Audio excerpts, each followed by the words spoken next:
ఏలూరు జిల్లా కోయిలగూడెం మండలం బైనగూడెం గ్రామానికి చెందిన మణికంఠ.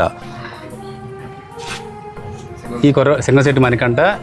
ఈ బాబు తలసేమియా అనేటువంటి ప్రాణాంతకరమైన వ్యాధితో మేబీ పుట్టినప్పటి దగ్గర నుంచి ఉందండి. అది 2 years పుట్టిన 2 సంవత్సరాల దగ్గర నుంచి కూడా తను సఫర్ అవుతూ ఉన్నాడు.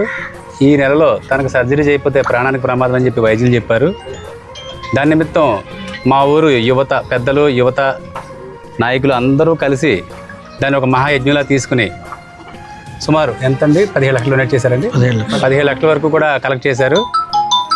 రిమైనింగ్ ఏదైతే ఈ బాబు ఆపరేషన్కి అయితే 22 లక్షలు అవుతుందని చెప్పారు. ఏదైతే రిమైనింగ్ 5 లక్షలు ఉందో 5 లక్షలు ఇప్పుడు నేను ఇతనికి ఇస్తున్నాను.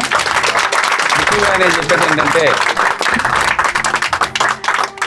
నేను ఈ గ్రామంలో నా ఊహ తెలిసిన తర్వాత మా నాయకులు కానీ మా కుర్రోళ్ళు కానీ ఎలాంటి స్ఫూర్తి వస్తుందని చెప్పి నేను ఎప్పుడు అనుకోలేదు. ఇది ఎందుకు చెప్తున్నానంటే, ఇలాంటి సేవాభావం అనేది ఖచ్చితంగా అందరిలో ఉండాలి. నేను డే 1 నుంచి కూడా అబ్జర్వ్ చేస్తున్నాను అసలు ఏం చేస్తారు గట్ట అని చెప్పి. ఇక్కడ ముఖ్యమైన విషయం ఏంటంటే, ఇక్కడ పార్టీలకు అతీతంగా మళ్ళీ చెప్తానండి, ఇక్కడ ఏ పార్టీలు లేదండి. వైసీపీ ఉన్నారు, టీడీపీ ఉన్నారు, కూటమి నాయకులు అందరూ ఉన్నారు. కానీ ఒక పంచాయతీ ఎలక్షన్ అప్పుడు ఓట్ల కోసం ఎంత వెంపర్లాడతారో అలాగే డొనేషన్ కోసం ప్రతి నాయకుడు కూడా 10 రూపాయల కోసం కూడా వెంపర్లాడారండి. ఎందుకంటే అది నిజంగా కూడా చాలా హర్షించదగ్గ విషయం. ఇలాంటి వాటిలో ముందుండాలి. ఈ ప్రపంచంలో శక్తివంతమైన 2 అండి. 1 తల్లి ప్రేమ, 2 మానవత్వం. దేన్నైనా కలిపేది మానవత్వం, గుర్తుపెట్టుకోండి. కొన్నోళ్ళు ఎవరికి కూడా ఈ కుర్రోడు ఏమీ కాడు, కానీ మానవత్వం వీళ్ళందరినీ కలిపిందండి. సో ఫైనల్గా నేను చెప్పేది ఒకటే, మనకు సంబంధం లేని వ్యక్తులకి మనం ఏమీ ఆశించకుండా చేసే సహాయమే మానవత్వం.